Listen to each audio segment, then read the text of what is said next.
setelah istighfar, apa kata beliau? Orang mukmin itu kalau ada masalah, walam yatashaggal bidzammi man intaqama minhu fa innallaha hakamun muqsit.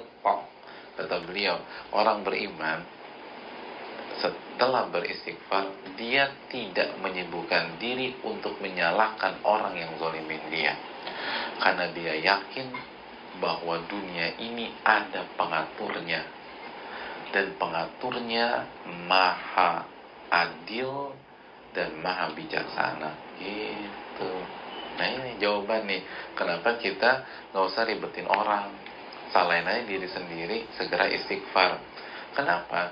Karena kalau tuh orang zolim sama dia, gini loh, dia tuh orang zolimin kita di alam semesta yang punya Allah Subhanahu wa ta'ala, di tempat yang diatur sama Allah. Nggak mungkin dibiarin sama Allah, nggak mungkin. Pasti kena tuh orang, pasti kena.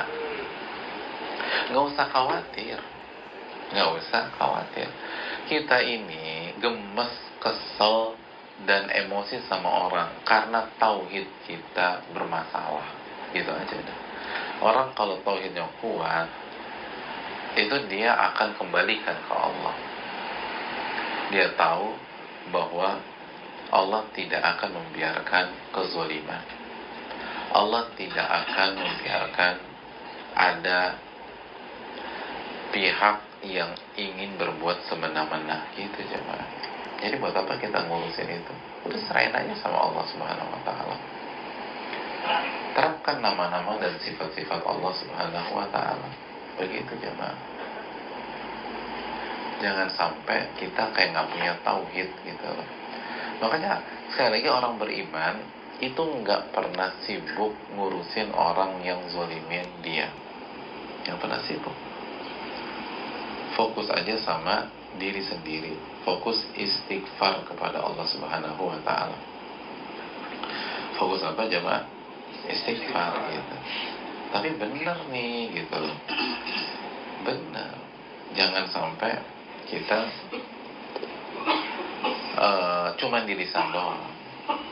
Terapkan dalam kehidupan keseharian. Terapkan. Anak dapat masalah di rumah, di sekolah, kita dipanggil sama guru BPBK-nya, udah gak usah urusin si anak, nih gue salah didik apa nih, gitu. Lalu perbanyak istighfar, tobat sama Allah Subhanahu wa ta'ala. Itu baru seorang mukmin. Ini Imam Zahabi jelas, ini mukmin tuh begini. Mukmin tuh bukan klaim, bukan ngaku-ngaku. Begitu ada masalah, istighfar, lalu nggak ribet nyalain orang, nggak ribet nyalahin orang. Karena sekali lagi, walaupun orang itu bersalah, buang-buang waktu kita ngurusin dia. Dan ingat, alam semesta itu ada yang ngatur. Makanya jemaah sekalian, apa kata Allah Subhanahu wa ta'ala dalam surat Ibrahim ayat 42? Allah kata, wala tahsabannallaha ghafilan amma ya'malu dhalimun. Emangnya wala tahsabanna, dan jangan sekali-kali Anda berpikir Allah itu lalai dari perbuatan orang-orang zalim. Tak mungkin Allah lalai. Jadi jangan pernah sekali-sekali berpikir Allah biarkan orang itu zalimin kita. Enggak, Allah nggak akan biarkan. Cuman ketika Allah balas tuh orang kan nggak akan cerita ke kita. Jadi kayaknya kita rasa dia tuh jumawa terus. Enggak, dia tuh babak belur juga. Tapi masalahnya dia nggak cerita sama kita. Gila, habis gua nyakitin lo, gua dibalas sama Allah. Kan jarang orang demikian. Tapi kalian jangan berpikir Allah itu lalai, Allah itu nggak ngerti, Allah itu ngebiarin. Enggak, kena tuh. Kan makanya kata Nabi SAW, ada 2 dosa yang pasti Allah akan balas di dunia sebagai pemanasan sebelum Allah azab di akhirat. Apa 2 dosa itu? Al-baghyu wa qati'atur rahim, kezoliman. Lalu yang kedua, memutuskan tali silaturahim dan durhaka sama orang tua. Itu Allah akan balas di dunia sebagai pemanasan.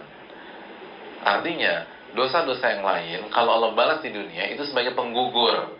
Tapi khusus doa ini, Allah balas di dunia sebagai pemanasan sebelum Allah azab lagi nanti di akhirat. Jadi nggak mungkin dibiarin. Tugas kita nggak usah ngurusin mereka.